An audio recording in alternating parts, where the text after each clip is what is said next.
Merhabalar arkadaşlar, kanalıma, videoma hoş geldiniz.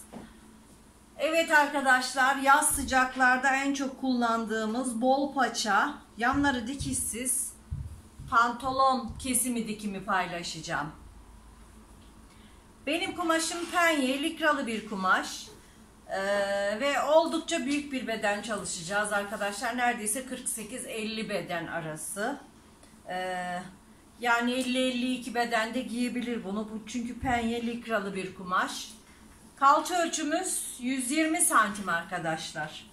Ben kumaşımı önce ikiye katladım bu şekilde. Açık kenarlar burada, kapalı kenarlar burada. Sonra kumaşımın eni geniş olduğu için ortadan ikiye böldüm. Ve ortadan bir çizgi çektim arkadaşlar. Her zamanki gibi kumaşımın tepesini düzelttim. Bu şekilde. Böyle çizdim.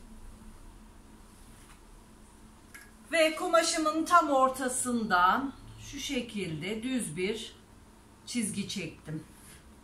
Pijamamızın yani bol paça pantolonumuzun kemerini sonradan takacağım. Sonradan lastikli kemer yapacağız arkadaşlar. Şu şekilde orta çizgimizi çizdik. Şimdi gelelim A ölçüsüne, oturuş yüksekliğine. Oturuş yüksekliği 30 santim arkadaşlar. Şuradan tam ortadan 30 santimi işaretliyorum. Mezromu hiç kaldırmadan pantolonuma istediğim boyumu işaretliyorum. Şu şekilde benim pantolonumun boyu 100 santim arkadaşlar. Siz kendi boyunuza göre ayarlayabilirsiniz. Şimdi oturuş yüksekliğini sağa ve sola düzgün bir şekilde çiziyorum.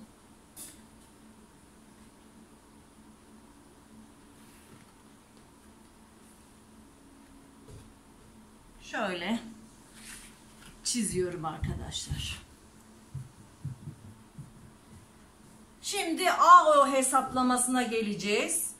Benim kalça ölçüm 120 santim. Oldukça büyük beden. 120 bölü 4 yapıyoruz. Eşittir 120 bölü 4. Eşittir 30 santim yapıyor arkadaşlar. Kumaşımız penye, likralı, hiçbir şekilde bolluk payı vermiyorum. Ve 30 santimi bu orta çizgimden bu şekilde buraya yerleştiriyorum. Burası ön olacak. Burası da arka. Şimdi arka içinde 30 santimi yerleştiriyorum. Ve yukarıdan 30 santimi tekrar alıyorum. Arkadan da alıyorum. Bu şekilde. Buraları kapatacağız arkadaşlar. Yavaş yavaş anlatıyorum ki pantolonu iyice aklımıza yerleştirelim.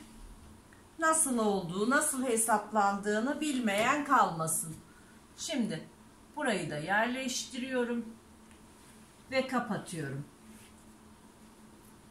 Siz kendi kalça ölçünüzü alacaksınız. Kalçanız neyse onu 4'e böleceksiniz arkadaşlar.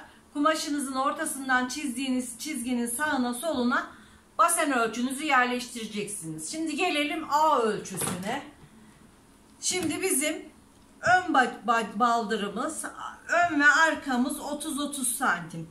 Şimdi önden başlıyorum yapmaya. 30 bölü 4 diyoruz. Eşittir 7,5 santim. Benim pantolonumun ya da pijamamın, her ne dikiyorsam pantolon, pijama, şort, bunun ağı, ön ağım 7,5 arkadaşlar. Şimdi buraya ben 7,5'u işaretliyorum. 7,5'u da buradan işaretliyorum ve pantolonumun ağı için çizimimi yapıyorum şu şekilde. Ön ağı için gayet basit bir şekilde yapıyorum. Ve önden buradan 1 santim içeri giriyorum ki çok büzgü olmasın lastiğim. Buradan da şöyle 2,5 santim içeri giriyorum. Ön ağdan 2,5 santim düşme yapıyorum. Şöyle ortaya kadar Ortada sıfırlıyorum arkadaşlar. Bakın. Ön ağda sıfırlıyorum. Evet. Şimdi ön ağımız tamam. Burası ön. Arka için ise 7,5'u 2 ile çarpıyorum. Ön ağımı 7,5 15 yapıyor. Bir eksiğini yapıyorum. Bakalım kumaşımın eni arka için 14'ü verecek mi ağımız? Hemen şöyle geçiyorum. Ve buradan bakıyorum. Burası 14'ü verecek mi? Yani hemen hemen 13 santim şöyle işaret alıyorum. Buradan da işaret alıyorum. Şuradan. Penye olduğu için fark etmeyecektir. 14, 13 bir santim fark etmeyecektir. Ama baştan hesaplayıp ona göre kumaşımızın orta çizgisini biraz ileri çizebilirdik. Ben verir diye düşündüm kumaşım. Sıkıntı yok bir santimden. Siz o şekilde de yapabilirsiniz. Evet arkadaşlar. Arka ağımızı da şöyle 1-1,5 yukarı çıkalım. Ya da hiç çıkmayalım. Penye zaten bu. Şu şekilde. Pantolonumuzun kalıbı çıktı arkadaşlar. Şimdi paça ölçüsüne gelince bu paçayı buradan düz indirip yapabiliriz. Buradan da düz indirip yapabiliriz. Ama ben paçamın çok geniş olmasını istemiyorum. Şu şekilde arka için şöyle 28 iyi gibi, çok geniş olmasın. Buradan da 28 işaretleyelim.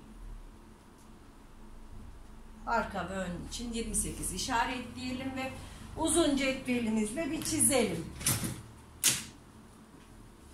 Paçamızla ağımızı çizelim.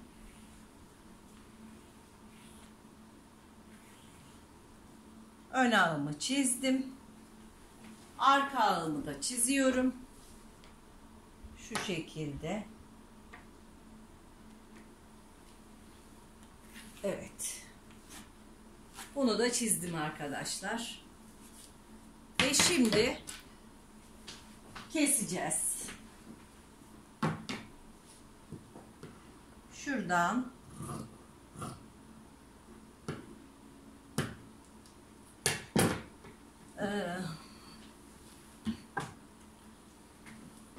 bir santim içeri girmiştik, orayı çizmeyi unutmuşuz. Şuradan hemen çiziyorum ağımı. 1 santim dikiş payı vererek kesiyorum.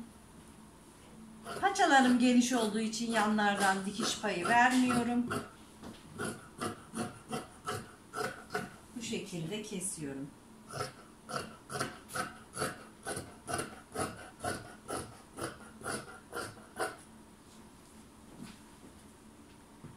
Belden 1 santim dikiş payı vererek kesimime devam ediyorum.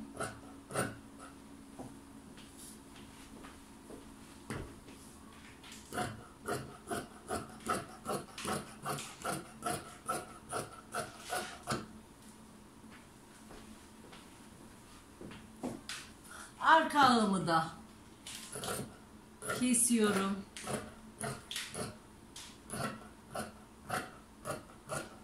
Evet arkadaşlar, büyük beden pantolonumuzun kesimi tamam.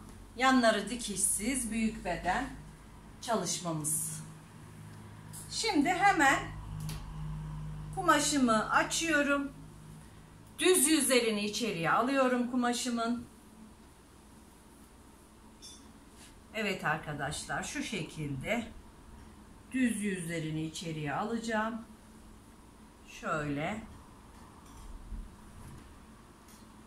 Hemen ağları dikip geleceğim arkadaşlar. Bakın.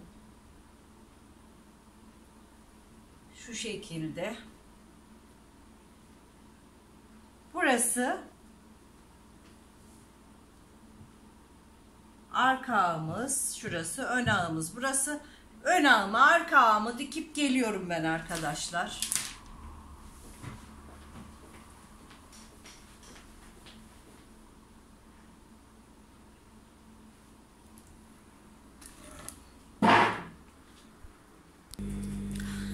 Evet arkadaşlar.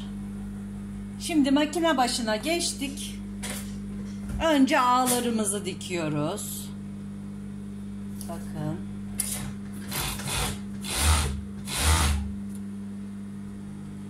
Overlock'ta dikimimizi yapıyoruz.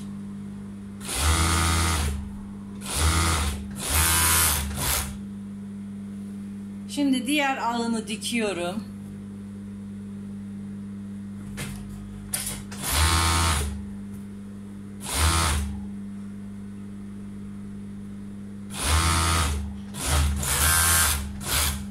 Evet, gördüğünüz gibi ağları diktik. Şimdi pijamamızı hemen çeviriyoruz şu şekilde. Bakın arkadaşlar, orta dikişi birbirine denk getiriyorum. Paça uçlarını dikeceğim. Şimdi paçadan başlıyorum. Paça ucundan tutuyorum. Şu şekilde.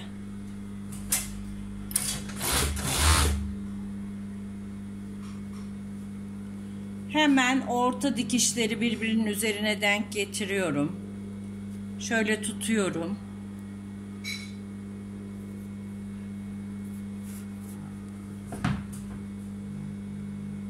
İki ucunu da birbirine denk getirerek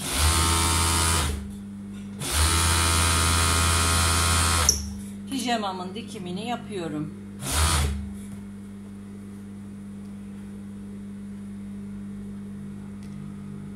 Ortaya geldiğimde diğer paçaları birbirinin ucuna denk getiriyorum. Bakın, eşit bir şekilde tutarak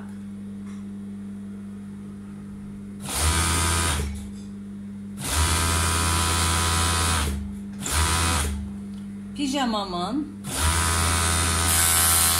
orta dikişini tamamladım arkadaşlar. Evet. Şimdi gördüğünüz gibi pijamamın beline göre lastiğimi ve kumaşımı kesip hazırlayıp getirip burada takacağım arkadaşlar. Hep birlikte bedenine takacağız.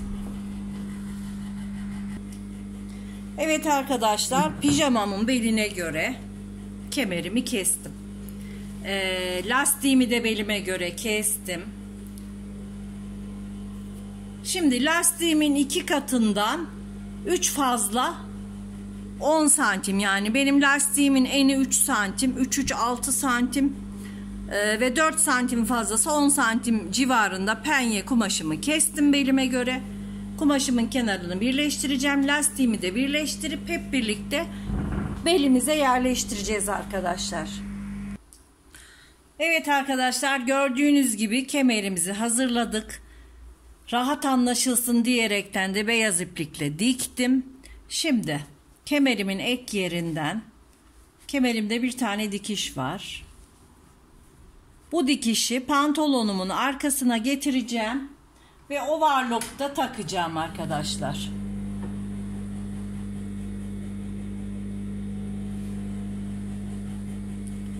Pantolonumun arkası burası. Şimdi pantolonumun düz yüzüne kemerimi getireceğim şu şekilde. Şöyle tutuyorum ve overlock'un altında beyaz dikişi kestirerek lastiğimizi takıyoruz. Evet, ayarımızı da yaptık. Şimdi tutuyorum bu şekilde.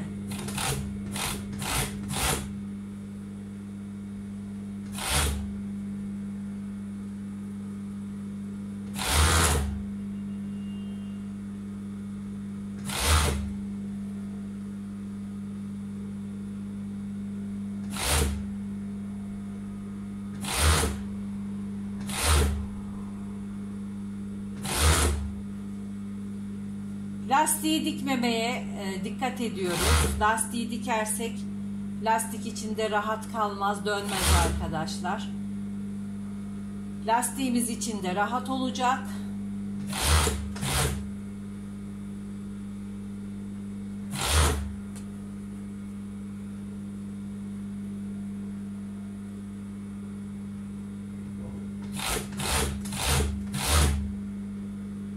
Bu şekilde bakın, tamdır zaten, tam belimize göre ayarlamıştık kemerimizi. Bu şekilde dikmeye devam ediyoruz.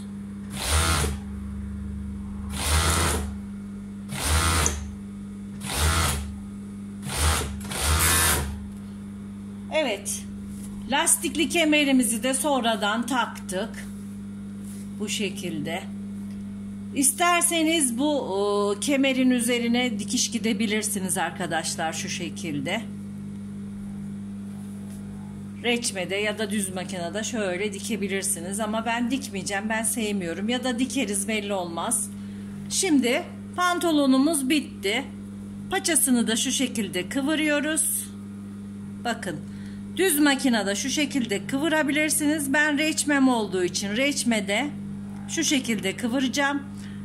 Düz makinede 2 dikişte yapabilirsiniz, reçme dikişi gibi. Pantolonumun bitmiş halini ütüleyip sizlerle paylaşıyorum arkadaşlar. Evet arkadaşlar, bu da pantolonumuzun bitmiş hali bu şekilde. Bakın, çok rahat, şık ve güzel oldu. Tabii ben 46 beden giyiyorum. Pantolonum 50 beden olduğu için biraz büyük oldu ama üzerimde görmenizi istedim arkadaşlar. Bu videoyu izleyerek siz de kendi ölçünüzü alarak bu şekilde yazlık pantolonlarınızı dikebilirsiniz arkadaşlar. Hoşça kalın, sağlıkla kalın.